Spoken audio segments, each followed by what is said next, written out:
الحسن علیہ السلام صلواتک علیہ وعلی آبائہ الطیبین الطاہرین فی هذه الساعة وفی کل ساعة من ساعات اللیل والنہار ولیا وحافظا وقائدا وناصرا ودلیلا وعینا حتی تسکنہ اہلک طوعا وتمتعه فيها طويلا یا رب محمد وآل محمد صلی علی محمد وآل محمد وعجل فرج آل محمد واحرق عدوهم من الجن والانس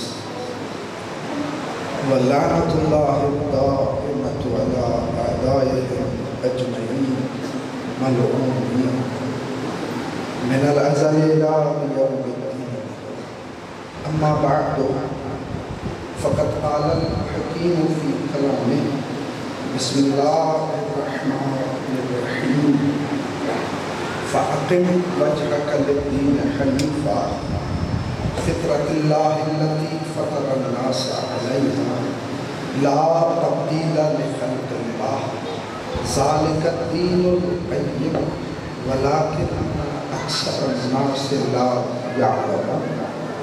شہنشاہ معظم امام زمانہ کی آمد و سلامتی کے لیے سارے دل کے صلوات پڑھیں۔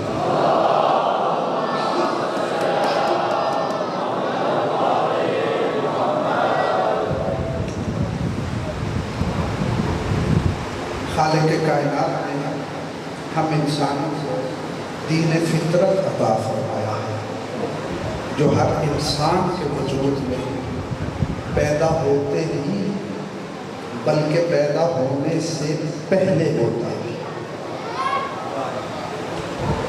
اور وہ دین فطرت یہ ہے کہ توحید کی معرفت حاصل کی جائے۔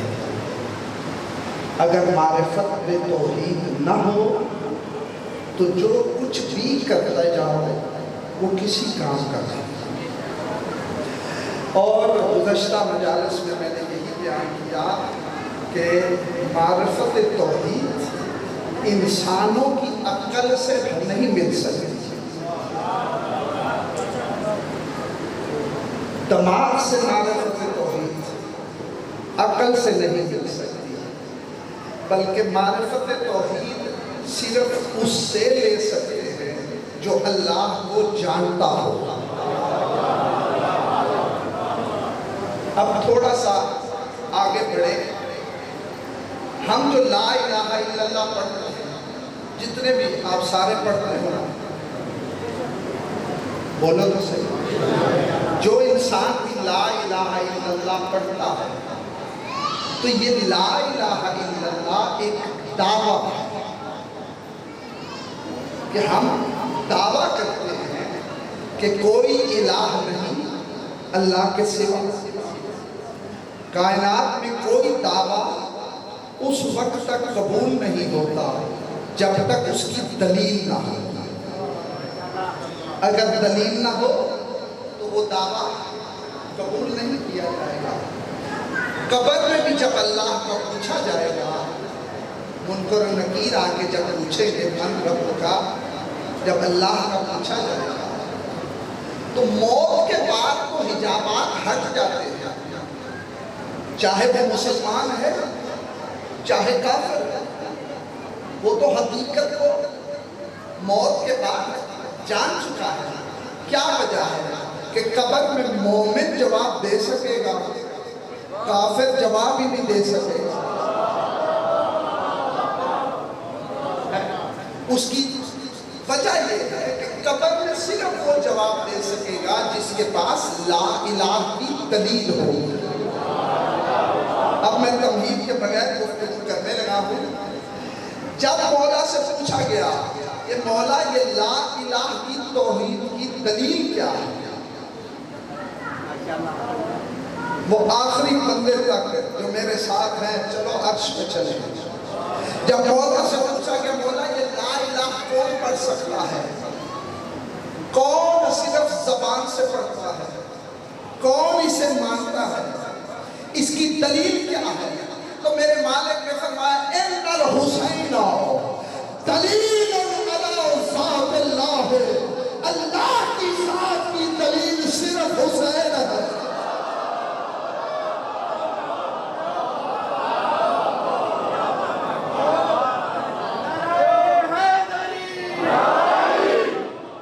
صرف حسین کی ذات ہے جو دلیل توحید ہے۔ اس کا مطلب ہے جس کے پاس حسین ہے اس کے پاس اللہ ہے۔ سمجھ آ رہی ہے؟ اور اگر حسین نہ ہو، ساری زندگی اللہ اللہ اللہ کرتا رہے، اللہ کہتا ہے میں اس کا اللہ ہی نہیں بنتا۔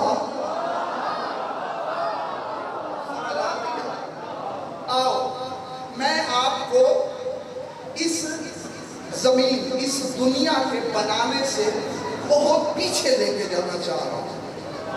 جب ابھی یہ زمین و آسمان بنے نہیں تھے، جب ابھی اس نے ان موجودات کو بنایا ہی نہیں تھا، اور آج کی گفتگو میں میرے نوجوان نسل کے بہت سارے سوالوں کے جواب ہیں، خود بخود تمہیں ملتے جائیں گے جواب۔ اور یہ وہ سوالات ہیں جن کے بارے میں نے لاہور یونیورسٹی کے بہت سے نوجوانوں سے سنا کہ قبلہ یہ سوالات ہمارے ذہنوں میں ہے، ہم نے بڑے بڑے علماء سے پوچھا لیکن ہمیں اس کا جواب نہیں ملا۔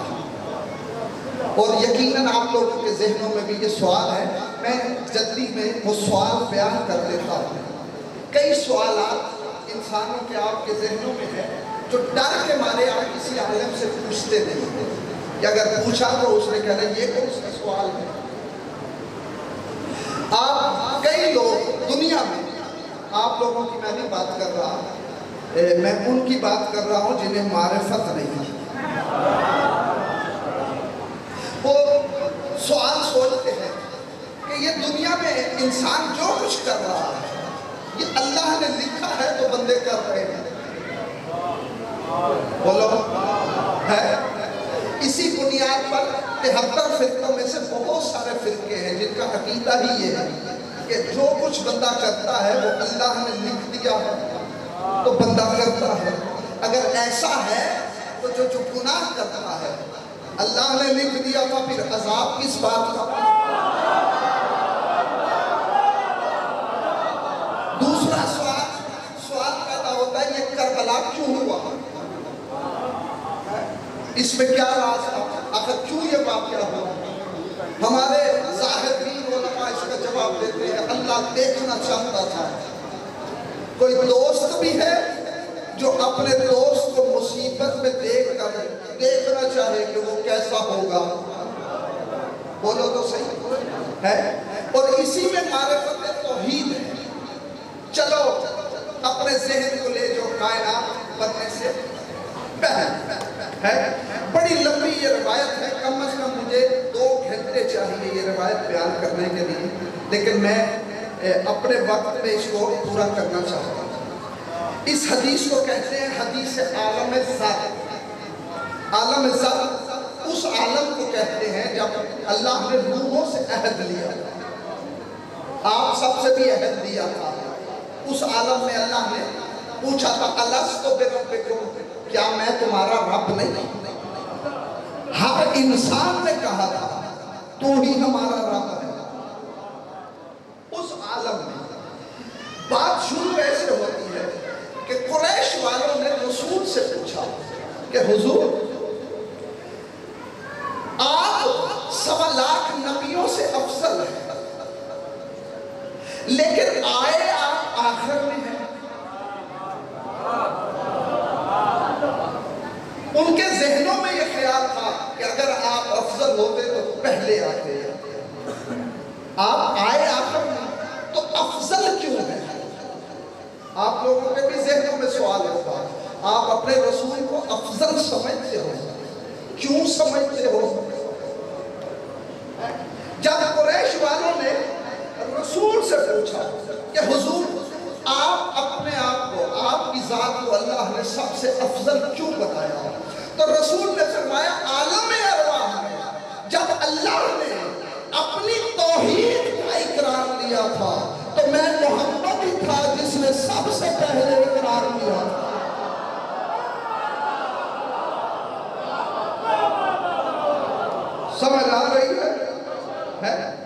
سب سے پہلے میں نے اقرار کیا، اسی لیے اللہ نے مجھے سب سے افضل قرار دیا۔ یہ اس اقرار توحید کی وجہ سے میں 1.25 لاکھ نبیوں پہ افضل ہوں۔ نہیں اگر دل ہو تو پوری بات کرو۔ جب میرے صادق آل محمد سے کسی نے پوچھا کہ مولا وہ عالم ارواح میں، بلکہ چھوڑو، خود رسول سے شب معراج 4تھے آسمان پہ جب نماز ہوئی، رسول کے پیچھے 1.25 لاکھ نبی تھے۔ اللہ نے رسول سے کہا، قرآن کی آیت ہے، ان نبیوں سے پوچھو کہ تمہیں نبوت کے درجے کیسے ملے۔ جب رسول نے پوچھا تو ہر نبی نے کہا کہ ہم نے جب لا الہ الا اللہ محمد رسول اللہ علی ولی اللہ کا اقرار کیا تو ہمیں نبوت ملی۔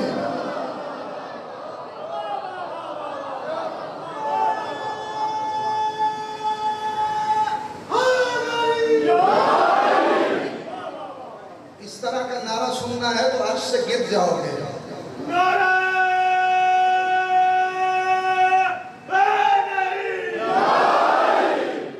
نبیوں نے کہا کہ ہم نے جب تک علی بادشاہ کی ولایت کا اقرار نہیں کیا ہمیں نبوت نہیں ملی۔ اب 1.25 لاکھ نبی بھی سارے برابر نہیں ہیں، 313 رسول ہیں، ان میں سے 5 اولو العزم ہیں۔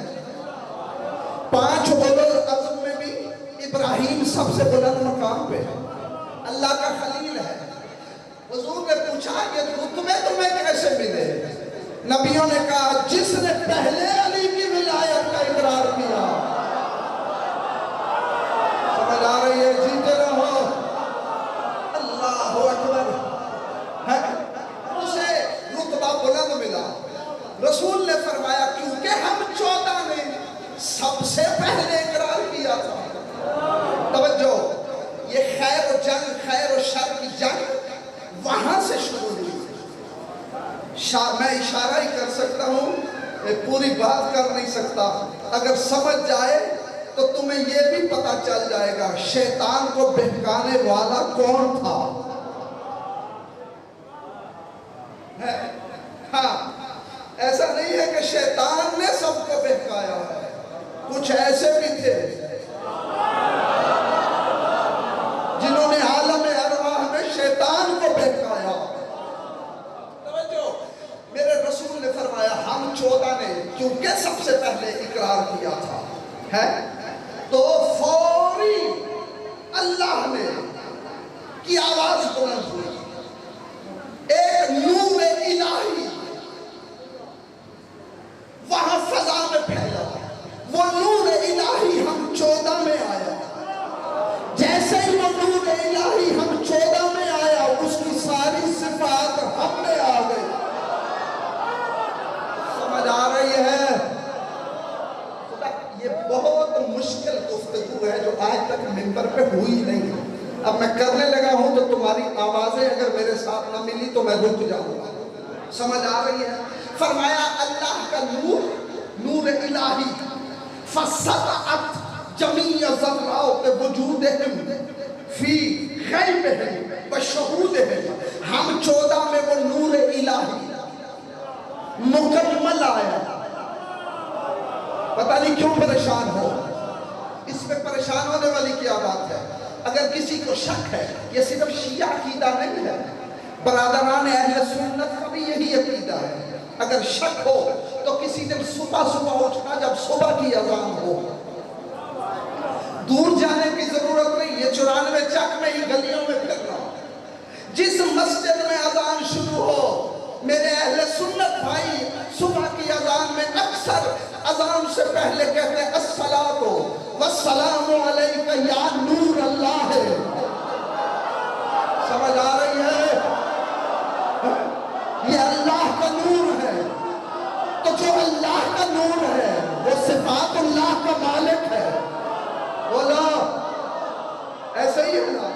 توجہ، ہاں، رسول نے فرمایا فَلَمَّا رَأَتِ الْإِسْتِعْدَادَاتِ الْخَبِيثَةِ، وہ روحیں جو خبیث تھی، جب انہوں نے عالم ارواح میں ہمارے اس مقام نورانیہ کو دیکھا ہے، غلبت علیہم الحسد، وہ حسد سے جل گئے. توجہ ہے یا نہیں ہے؟ اب یہاں میرے 5ویں شہنشاہ کا فرمان ہے. قال باقر علیہ السلام فی قولہ تعالی، اس کا ذکر قرآن میں ہے. اللہ قرآن میں کہتا ہے ام یحسدون الناس علی ما آتاہم اللہ من فضلہ. میرے 5ویں مولا نے فرمایا تم نے قرآن کی آیت نہیں پڑھی؟ کچھ لوگ ہم پہ اس لیے حسد کرتے ہیں کہ اللہ کا فضل ہم پہ ہے. سمجھ آ رہی ہے؟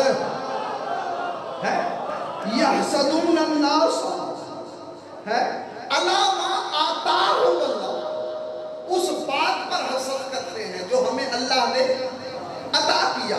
اس کی تفسیر جب پوچھی گئی مولا نے فرمایا نحن المقصودون، جن سے زمانے نے حسد کیا ہے وہ ہم 14 ہی تو ہے. سمجھ آ رہی ہے؟ اللہ اکبر. توجہ. ومن هذا الحسد تراکمت الظلمت. بات تھوڑی سی مشکل ہے لیکن چپ نہیں رہنا. مولا نے فرمایا عالم ارواح میں جب انہوں نے ہم پہ حسد کیا، یہ حسد کا اثر تھا کہ ظلمت چھا گئی ہے. اللہ نے ظلمت نہیں بنائی تھی. پتہ نہیں کیا سن رہے ہو. یہ اندھیرا، تاریکی، گمراہی، ضلالت ہے، یہ اللہ نے نہیں بنائی.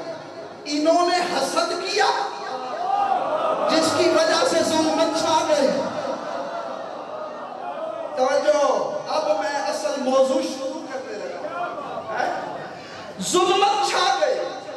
اللہ نہیں چاہتا تھا کہ ظلمت ہو، اللہ نور چاہتا تھا. آیت الکرسی پڑھنا. اللہ نور چاہتا ہے. ان کے حسد نے ظلمت پھیلا دی. پھر تھوڑی سی مشکل بات ہے.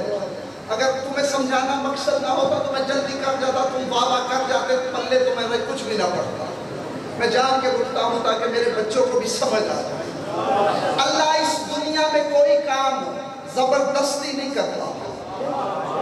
اللہ اگر چاہتا تو سارے انسان نیک بن جاتے. اس کے لیے کوئی مشکل زبردستی نہیں چاہتا.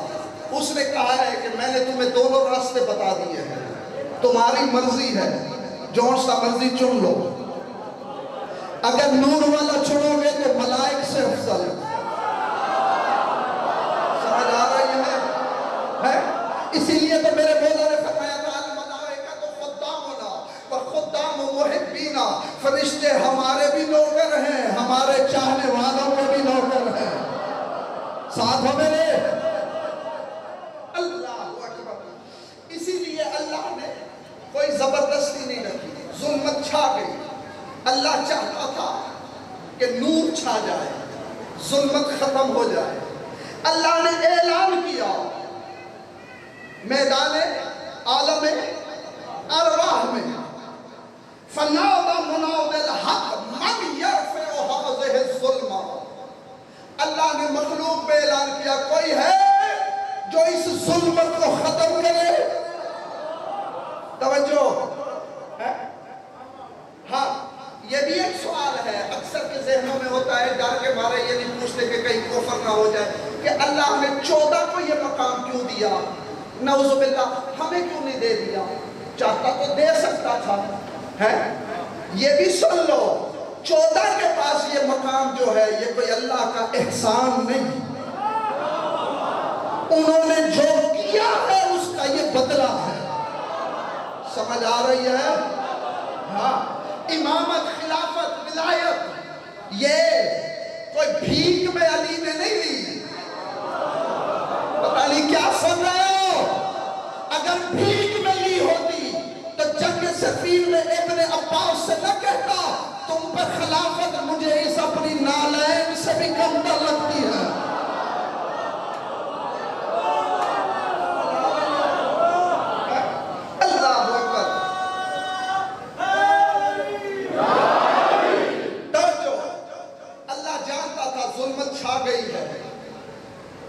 انسان فطرتاً باغی ہے،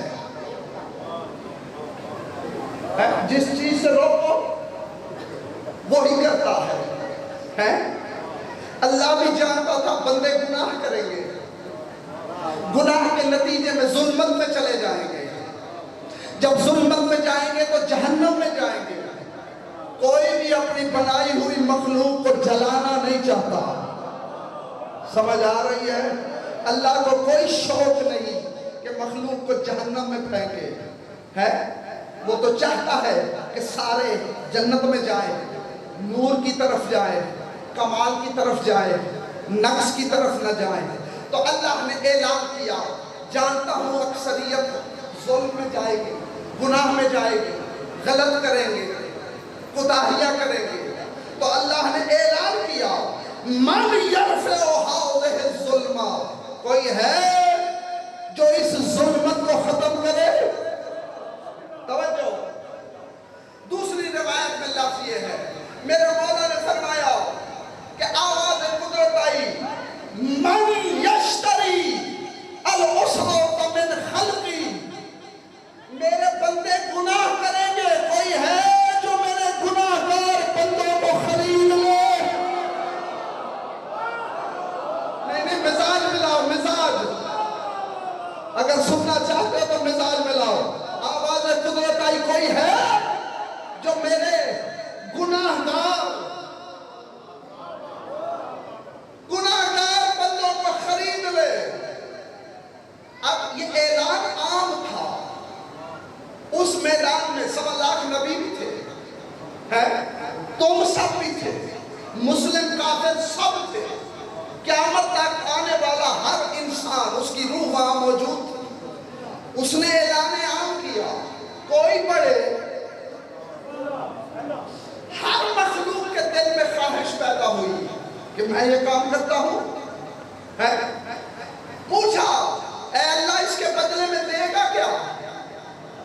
فرمایا جو کچھ میرے پاس ہے وہ میں سارا کچھ دوں گا۔ اور جس نے مخلوق کو خریدنا ہے، گناہگار مخلوق کو، اللہ نے کہا وہ دیکھو میں نے ایک نور کا ممبر بنایا ہے، اس نور کے ممبر کے اوپر میں نے ایک تاج رکھا ہے، اس تاج کا نام ہے تاج شفاعت۔ جو میری گناہگار امت کو خریدنا چاہے، یہ تاج شفاعت اس کا۔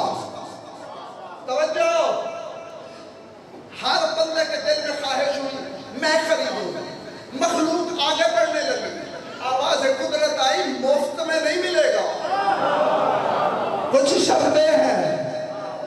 شرطیں سنتے ہی عام بندے رک گئے، عام مخلوق رک گئی، 1.25 لاکھ نبی آگے بڑھے، آدم آگے بڑھا، چند شرطوں کو دیکھا واپس چلا گیا، نوح آگے بڑھا، 9 شرطیں دیکھی واپس چلا گیا، ابراہیم آگے بڑھا، 13 شرطیں دیکھی، 13 امتحان اس نے کہا دے لوں گا، اس سے آگے نہیں دے سکتا۔ قرآن کہتا ہے ایوب اللہ کا سابق نبی، وہ آگے بڑھا، اس نے کچھ زیادہ شرطیں پڑھی، جب اس کے گھر کی بات آئی روتے ہوئے واپس چلا گیا۔ جب ایوب واپس چلا گیا تو پھر کسی میں جرأت نہیں ہوئی آگے بڑھنے کی۔ مخلوق نے کائنات کے رسول سے کہا حضور آپ آگے بڑھیے، حضور نے فرمایا ٹھیک ہے میں لے سکتا ہوں، لیکن جو شرطیں ہیں اس کا سامان میرے پاس نہیں۔ رسول بھی اب وہ تاج شفاعت پڑا تھا، اعلان تھا کوئی ہے جو میری گناہگار مخلوق کو خریدے، کوئی آگے نہیں بڑھا۔ میرا 5واں مولا فرماتا ہے ایک چھوٹی سی روح آگے بڑھی، چھوٹی سی ایک روح آگے بڑھی، تاج اٹھایا، میرے مولا حسین کی روح نے تاج نانا کے سر پہ رکھا، سر پہ رکھ کے کہا نانا جچتا ہی تجھے ہے۔ اللہ اکبر،